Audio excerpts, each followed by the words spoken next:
Hello and welcome to my show. I'm your host, SPILLIN. Today I wanted to get into some video game finds. It's been about 2 months since I actually did one. I think it said November is the date that I seen on there. I know I did a quick game find in between, like a little miniature, but there was a serious drought going on. Well, the dams have broken and the retro guys have blessed us. So I picked up a lot of stuff. January was really good. Man, it reinvigorated my collecting spirit. Man, I am so pumped about it, about a lot of the games that I picked up. Man, I actually found a little retro shop. They're still in the making. Like, they're barely still even getting the sign up above the building. So it was really cool. The guy name is Craig, and I'm trying to remember one of my Twitter buddies. I think her name is it Countess? I think it is Countess. You know who you are. We talked about it after the last international show and tell for collections.com, our Google chat that we did probably about a few weeks ago. Yeah, we talked about it, and we shared about it, and she went there later on, and I actually went there before she did. I actually went there several days. But anyway, I wanted to get into a lot of the stuff that I picked up. Games that I either had, never had, or, like I always say, want to play and have in my collection. Now I finally got them back in my collection, so I'm really pumped. The first place, I went to this little retro shop, and the store owner, his name is Craig, and he's really awesome. We worked out some really good deals. So let me show you guys. First game I got was Mortal Kombat Mythologies Sub-Zero for the N64. A lot of people have a lot of bad things to say about it, and I can see why. It's actually a really challenging game. It can basically make you want to rage quit, and I can understand that. So yeah, a game I never had before or never even played is Forsaken for the 64, and I actually paid a few dollars for this. Paid about $4 or $5 for that. So I was actually really glad to play that. I actually started playing it yesterday just for fun. It's kind of like a arena type battle system game, so I'm really psyched about it. So I can't wait. Finally got to add some more games to my Super Nintendo, and if you notice, I brought that out since I got rid of a lot of my Sega Genesis sports titles. I kept all the main stuff, like my box games and my loose card sets of some value to me, like nostalgia or whatever the case may be. So I am really excited about these NES or SNES titles that I got to add. Some I hadn't even heard of, or some I hadn't seen. I've heard of this game, but I never got to play it, and that was The Art of Fighting. So I was glad to add that. Next title, game I used to play all the time, was Phantom 2040. Next game was, what was it? Oh, Dragon, the Bruce Lee story. I actually liked this game when I got to play. I think I was a teenager at the time last time I remember playing this. So yeah, man, I was glad to add that and have that back in my collection. A game I've been looking for and just been looking for the right time to add it to my collection. Finally, I got it, and it's the Teenage Mutant Ninja Turtles 2, the arcade game. Really sought after NES title. I am so glad that I got this, man. I've been looking hard for this one. I already have the original one, so I was glad to have this one, and it came in really good condition. Actually came with a nice little cover protection, so I was glad to get that.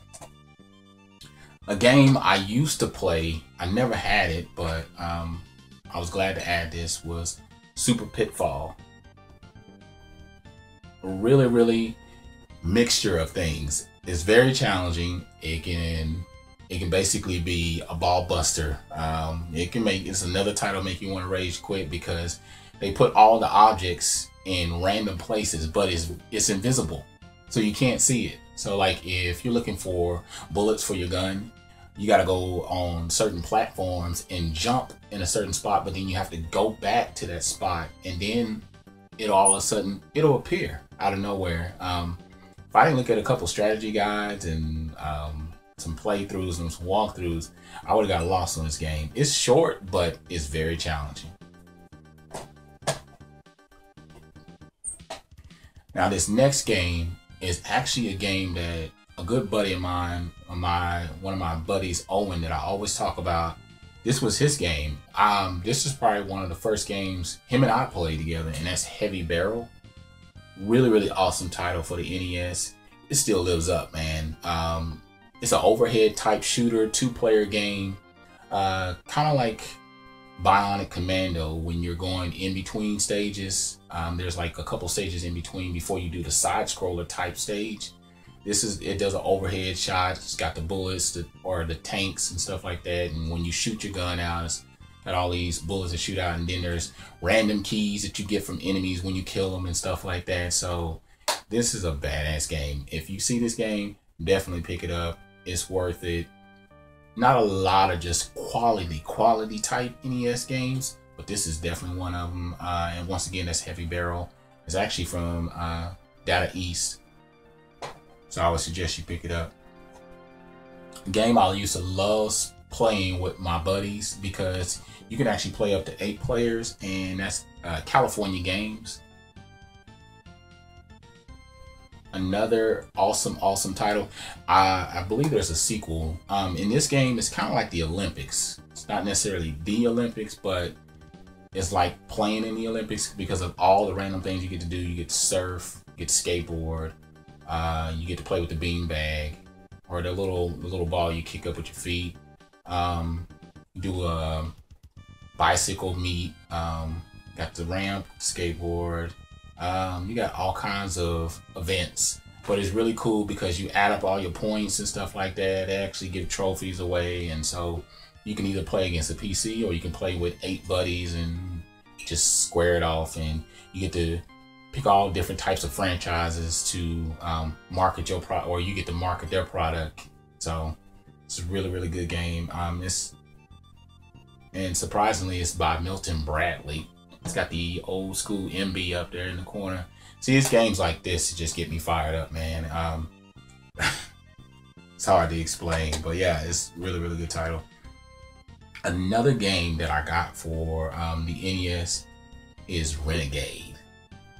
Renegade is definitely a beat 'em up type game. If you look at the characters kind of close, you can see they look like rival games.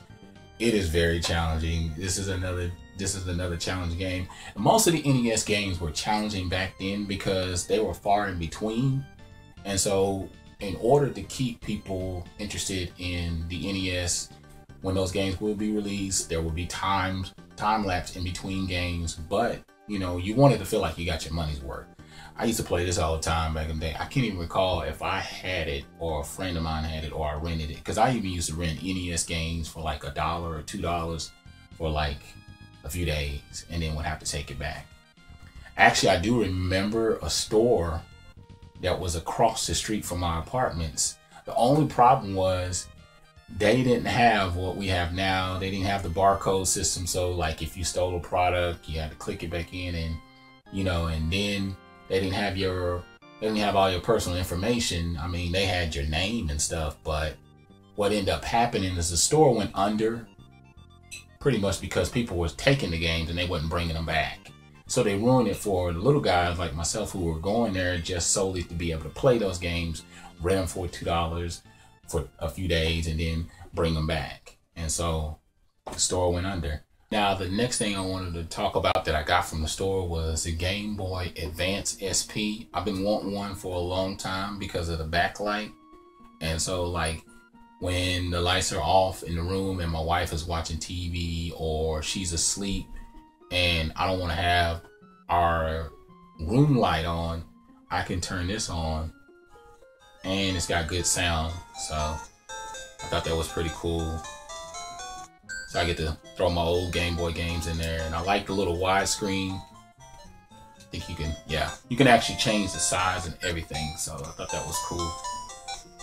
So if I want to switch, widescreen, small screen, widescreen, small screen. But anyway, you get the gist of it.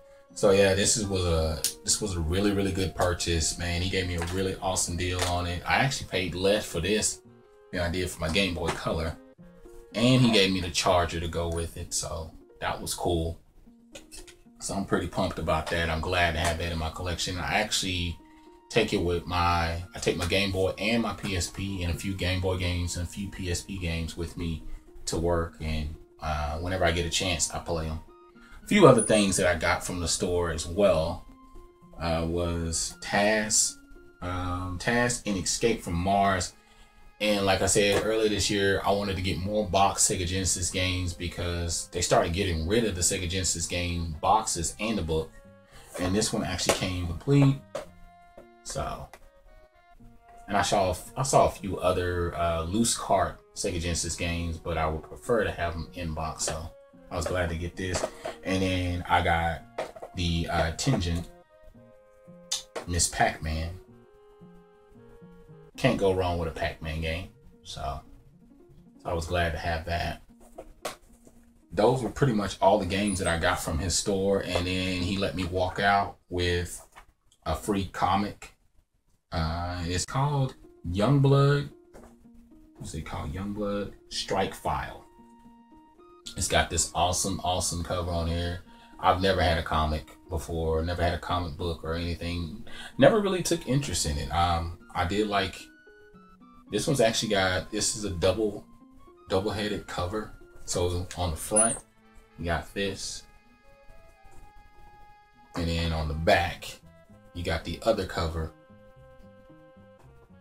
So I thought this was pretty cool. It may be something I might get into, maybe down the road, I don't know. I went to GameStop to pick up a game for my son. He asked for it and I had a little extra change. So he already had Skate 2 and he had Skate 3 at one point, but he didn't like it, but he wanted the original Skate. So I picked that up for him.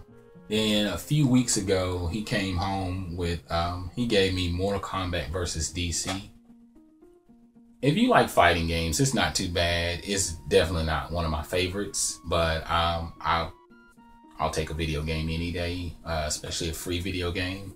I went into one of my favorite stores, movie trading company. I usually kind of sift through everything and try to find the proper deals and look for stuff that I want and not just buy any and everything, because some of the stuff, the way it's priced, is overly priced. I did find Murdered Soul Suspect for the PS3. So I decided to pick it up. I know I've gotten mixed reviews, people's opinion, but I've noticed that a lot of my Twitter buddies, YouTube buddies, people on collections.com, we all kind of picked it up around the same time. So everybody's starting to draw their own idea about the game.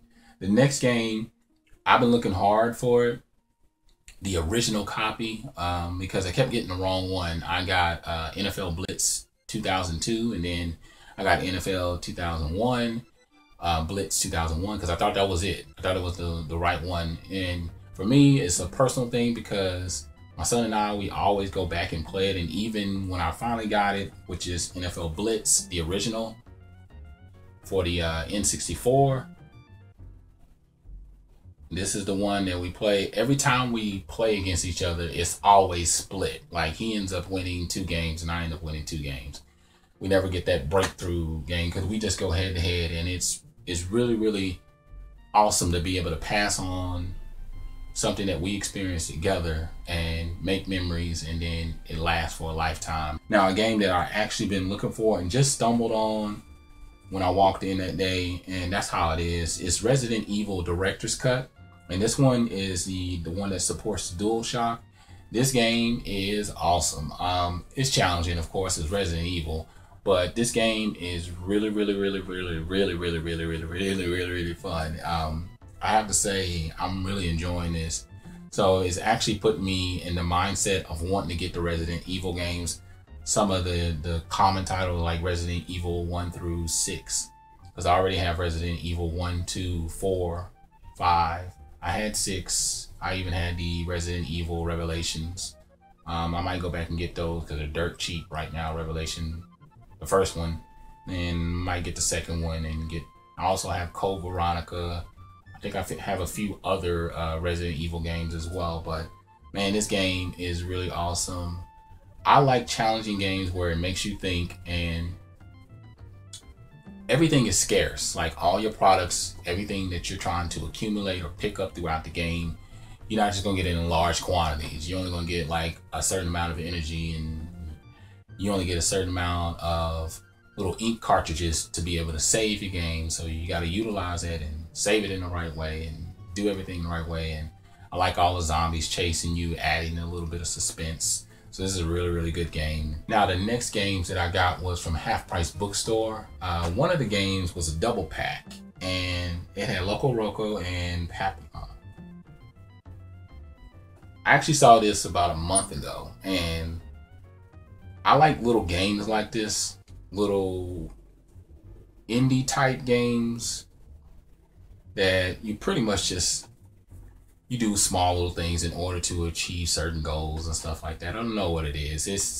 It's appealing to me. I like these little games. I especially love, I have to say, probably side scroller type games are my #1 game. I've actually been thinking about putting together a list of all my favorite side scrollers, action type games and stuff like that, platforms. I love those type of games. It's just got that old school feel to it. So it's definitely a big thing for me. And then last but not least, a really awesome game. The cover of this game blew me away, and that's The Third Party. I told my homeboy about it, and he was like, dude, that's Parasite Eve 3. He's like, man, that's a really good game.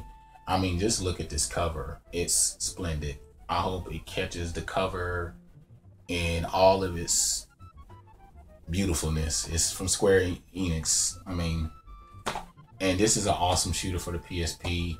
I've been trying to build up my PSP collection, but I'm trying to get all the quality type games. You know, like I said earlier, I wanted to get games that I know I'm actually gonna play. I've been playing the hell out of this game. This is a really fun shooter, first or third person shooter type game. It's got a lot of action in it, very suspenseful. There are some challenging moments in it, but man, like I said, I finally got to get all the games I wanted, or not wanted, but just more games that I've been wanting to add. So I'm really happy about it, man. Tell me what you think about these games. Tell me what games you would want to recommend to me. Just in case I'm out in the wild, I happen to see those games real cheap, I'll add them. But other than that, I'm SPILLIN79. Tell me how your life is as a gamer. Thank you for watching. Thank you for subscribing. Make sure you thumbs up this video. Thumbs up the video so more people can see it. Other than that, I'm SPILLIN79. I'm out.